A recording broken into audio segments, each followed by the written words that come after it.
Hi everyone, this is Julie Bruns. Welcome to the Peace and Possibilities podcast. I want you to thrive and be happy, peaceful, and content, no matter where you are on your journey. This podcast shares stories that will show you how it can be done, no matter what your circumstances. You'll be inspired and come away with a new spark of an idea. Never forget, anything is possible. New episodes are released every Wednesday. Subscribe, rate us, and leave us a review. This helps others find our content and get happier sooner. To possibility and beyond.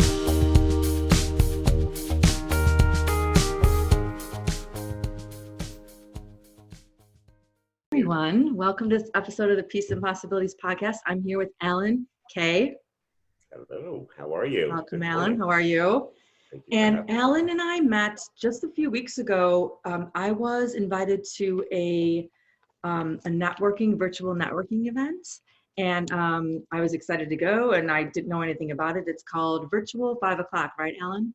Yes, it is. Thank you.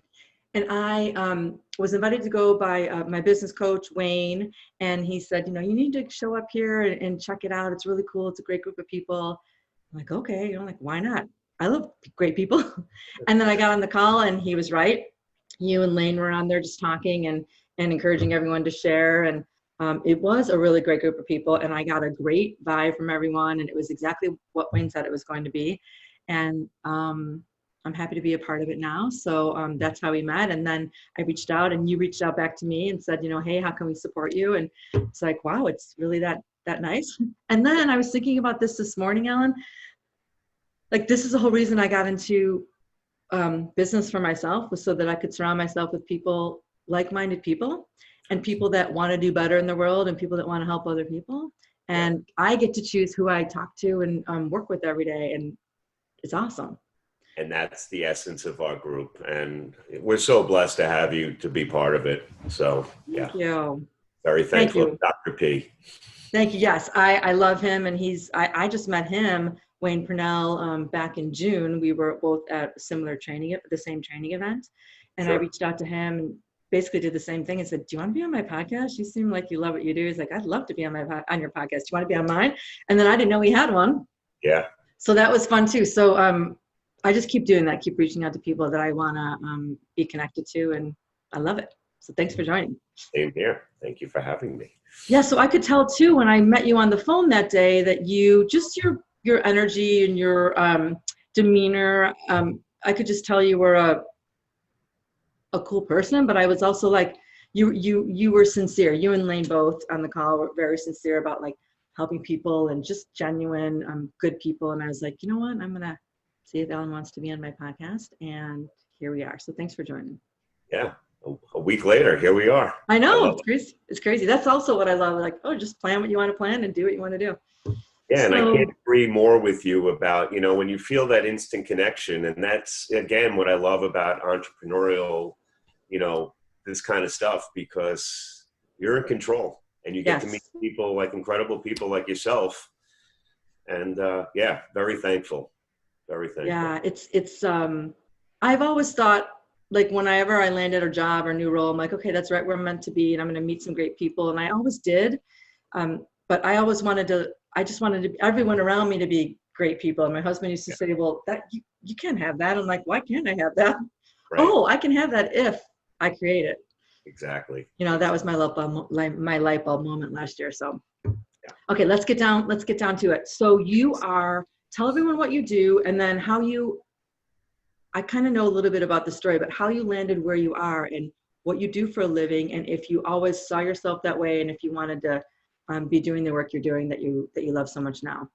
So should I start from the present and work because I have a very interesting past. Yeah, whatever you think will be more impactful. How about that? So I went to college on a full animation scholarship. Interestingly enough, go figure, animation, right? I loved animation growing up. I could usually look at something and replicate it on clothing, on my walls, wherever. I always had a pen in my hand. And I was fortunate enough to get a full scholarship to one of the leading art schools in the nation. And, I tried it out. Wasn't for me. No. Wasn't creative enough. And, I always knew that I had my family business to fall back on, which were nursing homes. My family has owned, operated nursing homes since the early 60s. Everyone in my family is in that business in some capacity. And just as a fail-safe, my father always made sure that I got licensed like everyone else after college to have this as a fail-safe. So I was fortunate enough to have very supportive parents let me go try and do everything that you can before you end up like everyone else in the family at the nursing home. And, so I tried a bunch of different things, which I think is so important. And, if you have support team around you that allows you to do it, I strongly suggest that you do that because, again, if you would have asked me when I was 18, do you want to be an owner of an insurance brokerage? I would say, what are you, crazy? Mm-hmm. I thought I was going to be, I thought I'd be a center fielder for the New York Yankees, or I'd be an artist, with my own cartoon. But here I am, 40 somewhat years later. I have an incredible insurance brokerage that I'm partners with my partner, Brian Lydell. Brian happens to be one of the most world-renowned insurance litigators. He got fed up with defending, let's say, subpar insurance brokers, and opened up his own small practice. Just by happenstance, we met each other at an event. We sniffed around each other for a while, and, we really just took a liking to each other. I mean, me as a door opener, I can get to anyone. I love people. Mm-hmm. That's not his forte. He's wired, he could tear through a policy or a contract or something like that. And that was just, it was the yin to my yang. Yeah. And so it was just incredible. I joined him. Like I said, he had a small practice, and fast forward, I think it's 8 years now with him. We have 8 offices and 60 somewhat employees and growing. So it's incredible. And in between all of that stuff, as you see a lot of the memorabilia behind me, I had a sports marketing firm because that was another passion of mine, as I mentioned. And I was fortunate enough to meet all my childhood idols. And, maybe 4 years into it, someone said, hey, all these athletes, you have all these relationships with nursing homes, go get your insurance license. So I said, why not? Give it a shot. And sure enough, that's what I did. And here I am. So I didn't realize that part about the sports marketing leading into the insurance. I was wondering how you made the connection. I want to ask you about something really quick for the younger people that listen to the podcast. So the same thing kind of happened to me when I started in advertising art. I went to Columbia College. It's a school here in Chicago.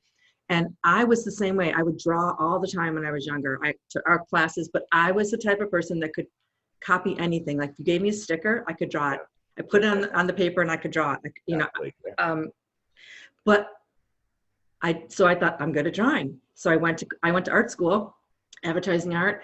I got there and I remember saying to my dad, I said, Dad, I don't think this is the right thing for me. Right away, like 2 months in. He's like, well, that's why you're in school. You'll learn how to do it. I said, no, they're giving assignments like draw a boat. Yeah. And I took it literally and drew the boat. And then there's people that came in with these unbelievable renditions of a boat. And I said, Dad, that was not ever in my mind. Like, I don't have the creativity. I can copy anything. My hands can do it, but I can't imagine it. And he's like, no, I think you're selling yourself short. You should stay there. I said, Dad, this is going to be my competition when I graduate. Right. And I can't compete with that. So I wanted just to point that out because you loved it and you were good at it. But when you started doing it, you're like, you realized something in it wasn't right for you. You still probably loved it, but you're like, this is not a career for me. Yeah. Can you just comment on that really quick? Because I think that's so important. Like, just because you love it doesn't necessarily mean it's going to be your career or that it's the right place for you. Yeah, I mean, it was very therapeutic to me. I would sit on my floor with my markers and my jeans or my jean jacket or whatever it would be. And I loved it. And then when I got put into this box with 200 other animation artists who were, like you said, a lot more talented than they had a lot, more sophisticated training than I had, apparently. And they were handing us storyboards and keeping us in this box, and it sucked the life out of me, to be honest. Okay. And honestly, that is translated in every, job move that I made, because I've always had the entrepreneurial mind. So when I went to go work for a Fortune 500 publicly traded insurance brokerage, I knew immediately that was not for me.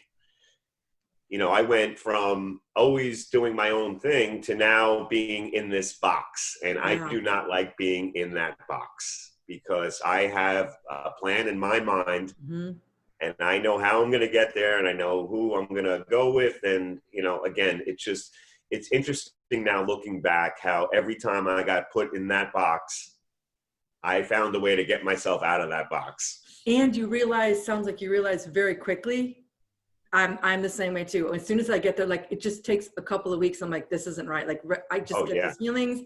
Yes. And it's like, okay, now what's next? Because I'm not staying in the box or in the wrong role or whatever it is, and wasting time. My husband it's probably a joke and I'm sure with some people in my family, but I'm like, when it's wrong, it's wrong. I was like that with relationships too. I'm not wasting time. Why? And I always tell my kids, go with your gut. Go with your gut. And, unfortunately, a lot of people think, bouncing around early on is a bad thing. It's not. No. I strongly suggest try everything, because you never want to be sitting there, at my age, 50 years old, and thinking back, oh God, I could have done this, or take that leap. I can't say it strongly enough, take that leap, because I've never been happier. I'm blessed. It wasn't an easy path. So if someone's looking for easy, going out on your own and trying to figure out, it's not easy. And I can't, like you had mentioned early on, it's so important to have good people around you and have the right people, because I had the wrong people around me plenty of times. And I found myself in some predicaments just from wanting to trust and believe everyone, because I came in to this world, from college, bright-eyed and wanting to believe everyone, because I thought everyone was like how I grew up, and it's not that case. No. It's also important too for kids, like, I think so. It sounds like your kids are probably the same age as mine. Mine are 23 and 18. They same thing. If you stay in a position that is wrong for you, now you could possibly be missing an opportunity, or missing someone that you're supposed to meet, because you're sitting behind that desk or in that company that you're not meant to be at. And now it's the same thing with relationships, right? You can't meet the next great person if you're in a bad relationship with the wrong person. So it's so important for young kids, especially. And I agree with you. The jumping around might not be, people say, oh, just go there and stay there for 10 years and be miserable. And so you can miss opportunities that are wrong. No. Yeah, it doesn't make sense. Okay, let's get on to the next question. Yeah, go ahead. So yes, my daughter's a 21-year-old senior at Syracuse, and she has the entrepreneurial burn inside. I'd say about 6 years ago, she came downstairs with a pair of sneakers that she painted on. Tens of thousands of followers later on Instagram, and she's making 300 pairs of sneakers a year, t-shirts, sweatshirts. I mean, she's been featured in so many magazines. She's worked for some large graphic design firms from this. She's working with influencers out in California. It's unbelievable. Wow. My son sells sneakers and sells God knows what. And my wife, she has a baking and cooking, like a catering company. Awesome. So it's funny how my kids grew up. It's just an entrepreneurial house. I mean, that's awesome. No, sounds like your daughter might be a good guest for my podcast if she wants to come on. That'd be fun. Love it. Yeah. She's amazing. It's so admirable too, because I didn't grow up around entrepreneurs, and I just didn't see anyone around me doing it. But it's very admirable, and it's so, like, there really is no, just like, the sky's the limit right now with everything, the technology and the freedom and you really can do almost anything you want. And if your kids can believe that, one of our sons is entrepreneurial like that too. Same thing. I have an idea. All right, try it. Try that. Who cares? If it works, great. If it doesn't, at least you can say you tried it. You just never know. Yeah. And to have my kids, you know, for our 50th happy hour last week, the virtual happy hour, you know, I don't know if you noticed, my daughter had made the sweatshirts for us, our 50th. I saw those. I was wondering. And interestingly enough, someone who was on there is the head of a big picture studio. And he was texting me during the happy hour, hey, can your daughter do movie premieres, you know, sweatshirts? So it's just so, but to see my kids and they like, you know, congratulate me, like, I love what Lane and I were able to do during this because my kids, they definitely picked up on it. And, you know, I think across the board, you know, we're trying to show people it'll be okay. And let's all pivot. We can figure this out. Yeah. There's other ways to do this. Let's do something that's going to bring some light and some goodness to the crappy situation we were all in. Which you, Lane, you know, what can we do? Everyone is stuck at home now. Well, what can we do instead? I was always teaching my kids the same thing. It's like, okay, it's going to suck for a while. Like, what's good about this? What can we capitalize on? What can we make the best of? Because everyone's in the same situation, which is no one wants to be where we are right now. No. But some people are happier about it, and some people just decide to focus on all the stuff that's not going well, and it's like, then you're going to feel like crap. Yeah. And, you know, as far as our virtual 5 o'clock community, I mean, we have, you know, a good balance of those two sides because, you know, I have to admit, I've never been happier. I'm not out 2 or 3 nights a week in the city anymore, coming home at midnight and then leaving the house at 4:45. I'm doing this all in the basement of my house. It's never been more efficient. Yeah. We actually have created a community of thousands of people that have registered and have gotten something out of this. And when Lane and I started this 7 months ago, we literally did it because the city shut down and we weren't able to throw our networking dinner that we had planned on that Thursday. Ah. So thank God, you know, my networking compadre, Lane, who's an AV IT, you know, extraordinaire, he said, oh, we're going to jump on Zoom. And, you know, I've never been on Zoom. I didn't have the app. I didn't know. Oh my gosh, that's so funny. I'm touchy-feely. I want to hug. I want to look you in the eye. I want to buy you a drink. I want to wrap my arm around you. And so it was very difficult leading up to our following Zoom on that Tuesday. But yet we had 59 people on there. But Julie, I'll tell you, I mean, people were like in dark rooms. Some had video on, some didn't, some were on mute. And, you know, little by little, we started getting these people to break out, and to see people now 50 happy hours later and 7 months later, you know, I haven't shaken their hands. I haven't hugged these. I don't know. I haven't met these people, but I'll tell you, when this all does settle down, we all do get together because there is going to be a great V50 celebration in person at some point. That'd be awesome. And it, you know, I don't know if this is a good analogy, but it's almost like we're coming out of war together. And I hate to, you know, I don't mean to be insensitive by saying that, but it truly feels like the bond that has been created from this is just unbreakable. It's incredible. Yeah, it's like there's very few other times in our history that everyone's been, and I was telling this to my younger son too. I'm like, everyone's on an even playing ground. No one has the excuse anymore of, well, I'm working from home. And like, some people have kids at home. Some people, you know, have to go to the office, whatever, but you don't have to commute. You don't have to travel. Every country around the world is going through the same thing at the same time. Usually it's like the US is good, but Europe is kind of failing over here, back and forth. And now it's like, everyone's here.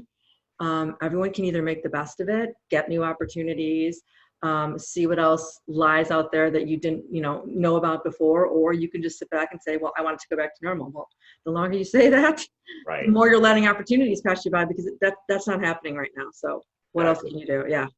And that's awesome. What we try to inspire people on a weekly basis by figuring out how they can do what they were doing prior to COVID now in a post-COVID world. Yeah.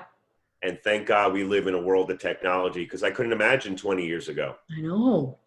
I mean, you know, be able to do this on little flip phones, you know, who knows? Yeah, we'd be on conference calls. Everyone would have to get like a conference phone and then Yeah. talk. So tell me, like when you were younger you're growing up and you had all these people in your family doing the nursing home thing and getting licensed to do all that. And you were like, oh, I'm going to do animation. Well, maybe not. No, I'm going to do this. What along the way, what made you successful each time you switched and pivoted and tried something new? What made you successful at each new thing? What were some of those Honestly, traits? supportive parents, first and foremost. I had a great support circle around me. Okay. Oh, yeah, you want to try that? Yeah, sure. Okay. And my father, in his own way, he would connect me to people in certain industries so I can, get a feel for what that, would look like if I did choose that path. But, again, I think it's just having the right people around you and give you that latitude to try it. Yeah. And, to be able to go back to them and say, you know what, I didn't like it. Mm-hmm. And to not just get stuck in that corner. And, I'd have to say it was the people around me mostly. Good. That's good to hear. You're blessed to have that. Not everyone does. I grew up did you grow up in a big family? I did. Unfortunately, at the end of it all, it's not as big as it used to be, just from having, typical family issues. Yeah. But my immediate family, such a tight-knit family, nothing else mattered. Yeah. So family is very important to me. I lean on them for everything. As they know, I have a very interesting relationship with my children, meaning in a great way. Yeah. They tell me everything, almost to a fault. And, I never want them to be in a position where, they can't figure it out, or they're nervous or maybe they're going to do something stupid because they're nervous to, Yeah, that's how we are with our kids. My husband and I grew up I have 10 siblings. Wow. He's the oldest of 4 boys. So in my family, there's 8 girls and 3 boys. Oh, God bless. Yeah, it's crazy. But as you can imagine, it wasn't it was like basically you get food and shelter and then you can figure out the rest kind of thing. Yeah. They were busy. Like my husband always says, well, who has time to even, do all the other things you need to be doing? But so we have 2 boys, and it was very important for us to be able to, like you were saying, teach them how to think about the world in the right way, and that we can guide them, but they can figure things out on their own, and to come talk about it and not be, try new things. And if it doesn't work, figure out why, and always talking about what's happening instead of just like, all right, go figure out. And then, come back and you said not do something dumb because you couldn't come talk about it, or, whatever it was. Another thing we used to say to them, it's like, if you want advice, don't ask your friends because they don't know anything just like you don't right now. Come ask us. And if we can't find the answer, we'll help you find the answer. But it's not with the teenagers. They don't know what they're talking about. Right. Neither one of us really had that growing up. So we wanted to make sure that they had, like, you come to the wiser, older, experienced people that have been through it already. Yeah. They're going to help you a little bit more than the other 15-year-olds or 12-year-olds or whatever. Exactly. And, before both of my children left for college, I always, I write a nice long handwritten note. Usually takes them about 2 weeks to, find it in the bag when they get up there.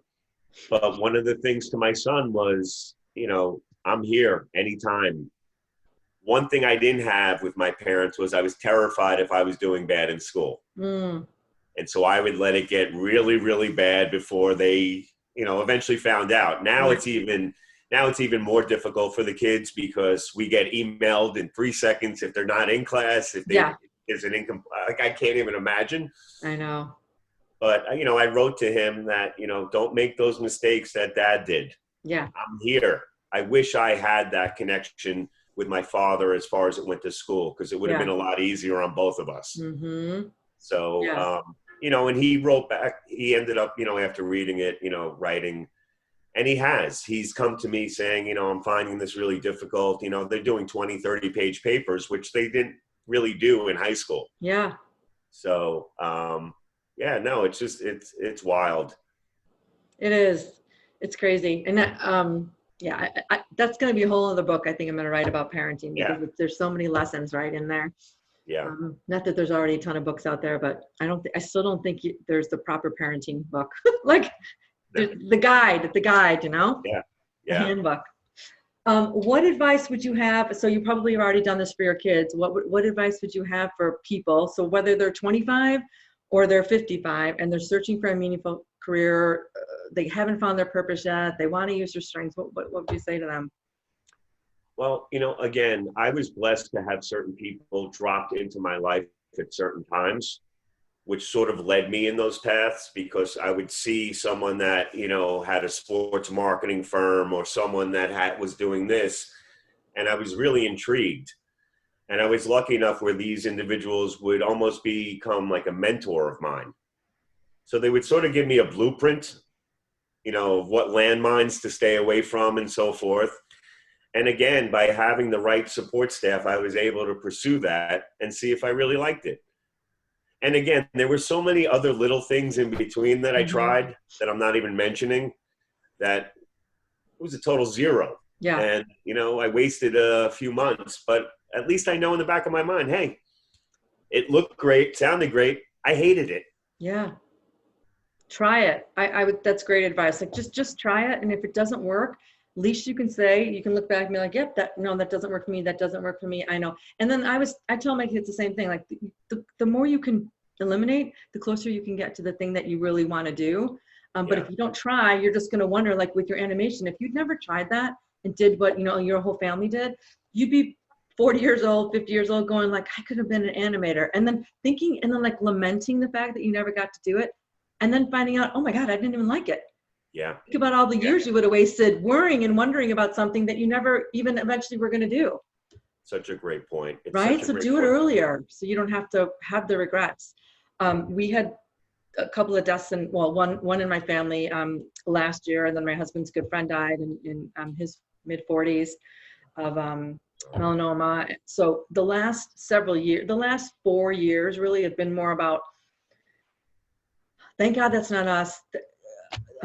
Thank God we're healthy and our family's healthy. And what can we do to honor the people that would give anything to have another chance? Yeah. And that would be making the best of every single day and connecting with the right people and being a good person and all those things that they probably wish they could still be doing. I want to honor that. And I'm not, and I know that my kids won't have the same perspective at their young ages right now, but I'm like, my husband and I are both 50, 51. And we know that life's short. We've already been there. We've seen the people that can't go on, and we don't want our kids to, I'm not saying everything needs to be perfect and everything needs to be like, just throw caution to the wind and do whatever the hell you want for the rest of your life, because you never know, when your times come. But being able to say, like, I'm not going to be that person that, has tons of regrets or wishes I would have done something different with my life, or not treated people the right way, or told my kids, whatever it is, tell the people you love that you love them, thank the people that you want to thank all the time. So I've kind of always really done that, but really the last 4 years, we both have been just like, all right, let's have a little bit more fun. Let's connect more with people. Let's not put everything up here as this top priority. It's not all important. Right. And you can't really get those lessons until those big things happen to you and you wake up. I think they're a good wake-up call for people, and no one wishes that on anyone. But if you can't take those lessons and like grab them and say, I'm going to do better now, then what are they for? So like everyone else in life, we've all experienced, where our life was perfect, and then boom. And I'm not going to go into deep, but yes, we ended up on a pediatric oncology unit for, a few weeks. And I don't know, after I came off there, I realized maybe I was a little selfish, because after we left there, and I remember being down on the street on 68th, New York, and people were honking at each other. And what you just said resonated so much with me, because I said, I never wish bad on anyone, but I almost wish everyone had a little dose of what's going on up there, because you would not be honking your horn at someone that just is going a little slow in front of you. And you really, truly realize what's important in life. And I had a blessed childhood, because up until that point, you know, in my mid-30s, we were living on a even-keeled line. And then, you know, life just grabbed the rug out from under us. And you know what? It was the best thing that ever happened. I joined 4 different pediatric charities. I joined the board for the Armed Forces Foundation. And like you said, when I meet returning servicemen and women missing limbs, and this guy or this woman's running a triathlon. Yeah. And I'm like, what? And I'm listening to, you know, someone on the telephone earlier that day whining about, you know, oh, the rain and or something like crazy. Yeah. No, it really puts everything in perspective. And I feel like it was a blessing, because I was able to leverage a lot of my relationships with athletes, celebrities, just through my livelihood, and really leverage those relationships to raise funds and awareness for these. So it almost makes sense how some things happen. Always. And I really do believe things do happen for a reason. Me too. Like I used to hang on more to like, I really need this to happen, or I want that to happen, or why hasn't it happened yet? And the older I get, the more I realize, oh, it didn't happen that way because of this couldn't have happened. Right. It's like that butterfly effect. I didn't meet, you know, so I used to be very, I'm like you, I'm early to the meeting. I'm a woman of my word. I have a lot of integrity. If I do something I say I'm going to do, I freaking do it. And when other people don't do that, my husband always reminds me, he's like, not everyone has that same, and I'm like, everyone should, it bugs me. But I used to be like, what do you mean you have to cancel our appointment or whatever? Like I'm doing everything. I'm moving, you know, hell and high water to be at our appointment. And now I just say, all right, like it has nothing to do with me. It has to do with something else. It could be something tragic. It could be whatever. But the bottom line is we're not meant to meet that day for whatever reason. It's not happening for a reason.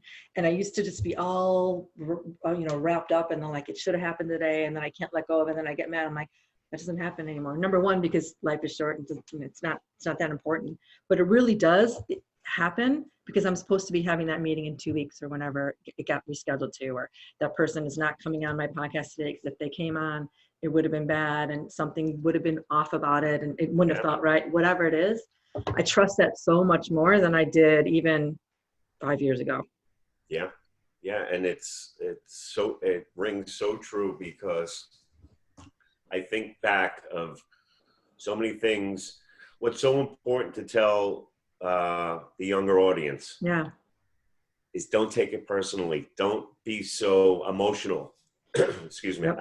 And I know it's so difficult because I came into this, no matter what I was doing, if it didn't work or someone, you know, canceled, I would take it so personally and I was so sensitive and I would shoot off a text or an email. And now, like you said, you know, you get a thick skin as you get older and wiser and, you know, more experienced. And it's not something personal towards you. Right. And now being older and being a parent and dealing with, you know, real life things, you have to take into consideration, and this is all across the board, that people are, God knows what call that person just got or what they're dealing with. Because now it's not all about me. And I actually do look at others and, you know, think about and very considerate and sensitive to what they're going through. Yeah. So, you know, I try and tell my kids, you know, someone's honking at you, just get out of the way. You know, you don't have to go back and forth. If someone gives you an attitude, so what? Yeah. Move on. In 3 seconds, you're going to forget about them. They're going to be yelling at someone else. Don't even engage. And especially in today's day and age, it's not, you know, it's not like it was when I was growing up. No. It's not going to be a fist fight in the back of the school. It's, you know, these people. It's going to be more dangerous. Yeah, we tell our kids the same thing. We're like, it's not even worth the confrontation. It's like, you don't know what that person has going on, what they have on them. You know, none of it. It's not worth it. Yeah, just get away from it. Yeah. One of the best books I've ever read was The Four Agreements by Miguel Ruiz. I think done. Yeah. The 4 agreements. And one of the things he talks about, this was a life-changing moment for me probably 10 years ago. In one of the chapters, one of them say thank you. Another one is don't take things personally. And that was a huge light bulb moment for me, because whenever anyone does say, I can't meet with you, or they give you a dirty look, or they didn't say hello the right way or whatever, you're like, what's going on? And I used to always think, that has to do with me. And it almost never has to do with you. Taught my kids this. It almost never has to do with you. I would say 99% of the time. They're reacting to something else. Like you said, they just got off a phone call, they got an email, they got out of their car, and they just got a fender bender. You have no idea. But when you see them and they react a certain way to you, you're like, that was kind of rude. And it's like, but if you said to them, why did you just say that? They probably would have said, oh, I wasn't even paying attention. I didn't even realize I said that, whatever it is. But when you think about it, that it probably had nothing to do with you, you have so much more energy to focus on the things that are important. And you're not like just sitting in that like, what did I do? It's like, you probably did nothing. It's not about you. Right. Yeah. Or like you said, you could have misread the situation completely. Yeah. You know, every so often I'll get a random text from someone, and texting is the worst when it comes to business. Unless you're really, really close with someone, I highly advise the younger listeners on here to keep away from the text when because it can be misconstrued 19 different ways. Yep. And it's very difficult for someone when they're going throughout their, daily routine to look down and try and figure out what your tone is or what your, so I agree. Same with email. And lower your expectations, because when I got into this business world, I had every one of my friends' kids in a dugout, on the field, on the court, getting a baseball, throwing out the baseball, sitting with the team at autograph signings. And then I got into insurance, and I'm like, all right, payback time. And one by one, they would say, no way, I'm good with my insurance guy. Yeah. And I would come home every night flipping out that these people didn't pay me back. Yeah. And I'll never forget my mother telling me, did you do it for reciprocity? And I said, no. She goes, so don't lower your don't do it expecting something back. And you know what? It's been a great lesson learned, because now I just do it because I want to do it. Yeah. And like I tell my kids, most people, they don't give, they take. Yeah. So you gotta have your radar up too, because there are those that are just take and take and take. Yeah, and try to find them quickly and then get them out of your lives. Yeah. So the final question for you: is there anything that you wish you learned a little bit earlier in your life or your career? Just maybe it was 5 years ago, maybe it was when you were 25, something. Yes. Yeah, tell me. I always say that, it just, again, I came from such a warm upbringing that unfortunately I trusted everyone. And I'm talking about even family members that, I brought into certain business ventures. And I learned a tough lesson that you truly have to vet someone out. You have to get to know someone as if you were going to marry them if you're going into business, because it is a marriage. Yeah. And listen, I failed more than I succeeded, but you know what? At the end of the day, I finally succeeded. And I wouldn't change a thing about my life. Of course, I'd love my mother back, but again, that was another life lesson that showed me that we're not all here, for a very long time. Yeah. And like you said, live in the moment, surround yourself with incredible people that care. Mm-hmm. And if you have the opportunity, listen, I know not everyone, deals with the same situation and everything. And sometimes they're not afforded the opportunity to go pursue something that they really want to, because they're feeding, their children or something. But if you have the opportunity, try your hardest to find something that you're truly passionate about and that you care. I sit down with my clients and people are blown away from my partner, myself, and I'm not patting myself on, but they can tell that we really care about insurance. Yeah. That I really do care. Because at the end of the day, I'm the relationship guy. Yeah. And all I care about is that I can see my client, my friend, on a weekend and not say, oh my God, there's, Yeah. you know, so just be of integrity. Yeah. Be truthful, be genuine. And, I don't know. You can't go wrong with any of that. You can't go wrong with any of that. And then truth, no matter what age you are, if you're all those things all the time, you can go lay your head down in bed at night and not have any regrets. Exactly. Because I don't know about you, but I spend most of my night recapping the day. Mm-hmm. And I couldn't imagine doing what some of these people do and get away with, and then kiss your family goodnight and go to sleep and sleep with a clear mind. I know it's crazy. I look at some people and it just blows my mind how they literally go out of their way to make someone's life difficult, or because I'm wired the complete opposite way. Mm-hmm. Everyone I come across, and I hope you've seen it with Lane and myself. We just want to help. Yeah. We're not out there saying, hey, give me your insurance policies, or, hey, get me in here. It's what can we do? And listen, shame on that person if after 7 or 8, connections I've made for them, that I'm not getting their insurance. Yeah. Because eventually that's going to dry up. Yeah, that's going to dry up. And I always say, but the 7 or 8 people you connected him to, even if you don't get something back from him, you'll get it from someone else over here that has nothing to do with those 8 things you did for this person over here, because of the energy you're putting out there. So it almost always seems to not come from the source that you gave it to. It comes from another source. And you're like, where's this coming from? Why is this coming to me? Oh, I know. Because of all this other good stuff over here. I've taught my kids that too. It's like, just pay attention to that. I want to end on something we talked about before I started recording, and it was Costa Rica. And you said you have an office there? Yes. Okay. I want to ask you, so you've been there? Yes. Okay. And my husband and I went on our 20th anniversary in 2016. Okay.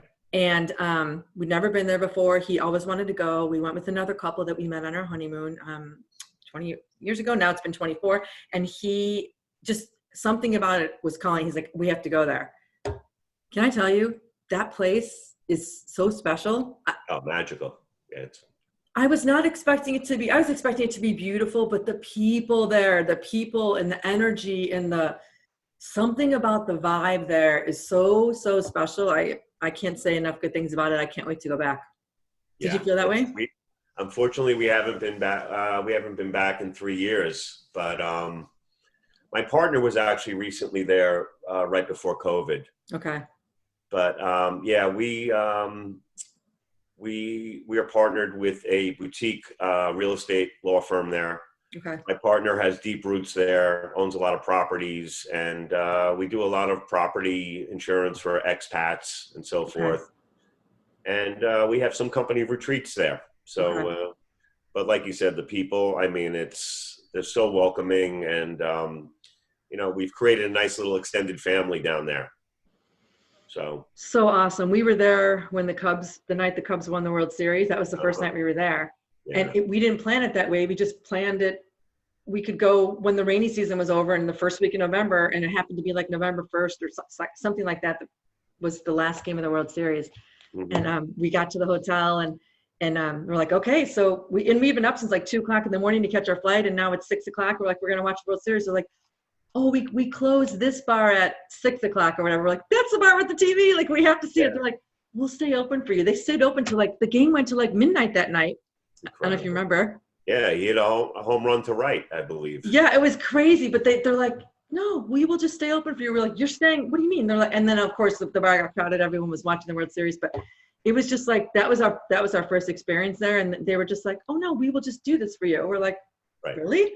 And that was the beginning of our vacation, and it was like it just got better from there. And the people there were just. My husband still talks to one of the guys who waited on us at the hotel. Oh, I love it. We sent him Chicago Cubs stuff because they're like, Chicago Cubs champions. They're like, we love the Chicago Cubs. So we're like, why? What do you mean? They're like, because I don't know if you knew this, but before they had cable, WGN was one of the only channels they could get. Yeah. So they became kind of inadvertent Cub fans. So they were really excited to see them. So we were like more excited that we had people in another country that were just as excited. It was just really fun. Now, yeah. picture yourself in downtown Manhattan. Hey, do you mind keeping the bar open so I can watch the World Series? Is that what you had to do? No, but it's so true. Yeah, exactly. Yeah, they wouldn't have done that. You're right. They wouldn't have done that. Although now they would. Yeah. Now they would. Now they'd be desperate for it. Yeah. But like you said, it's an even playing field now. Exactly. Yeah. So, all right, cool. Well, thanks for all your insights today and this is amazing. Comments. And it's so fun to talk to you. Yeah. Tell your daughter about this. I'd love to have her on. It'd be fun to talk to Absolutely. And I have some wonderful people to introduce you to because I would love to introduce them to you to have them on this because awesome. Great. Yeah. You run a good one. You run a good one. Awesome. Yes, it's so much fun. I love talking to people. This is like my dream, this being able to talk to people about what, the subjects we're talking about. So fun. Yeah, it's fascinating. Right. And don't forget, Lane and I, we're going to be, we're launching ours. So we're going to reciprocate and get you on ours. Awesome. So if people want to work with you, find you, tell me, like, how can they get in touch with you or what do you recommend? My insurance brokerage is Fidens, Fidens. So okay. Fidens.com. Or you could always see me on virtual 5 o'clock. Awesome. So I'll put the link in the show notes so people can check it out if they want to. Yeah, that would be amazing. Thank you. Right. Thanks, Alan. And I will see you Thursday at 5 o'clock. Yes, I'll see you then. Can't wait. Thank you so much, Julie. This was awesome. All right. Thank you. Take care. Take care. Bye. Bye.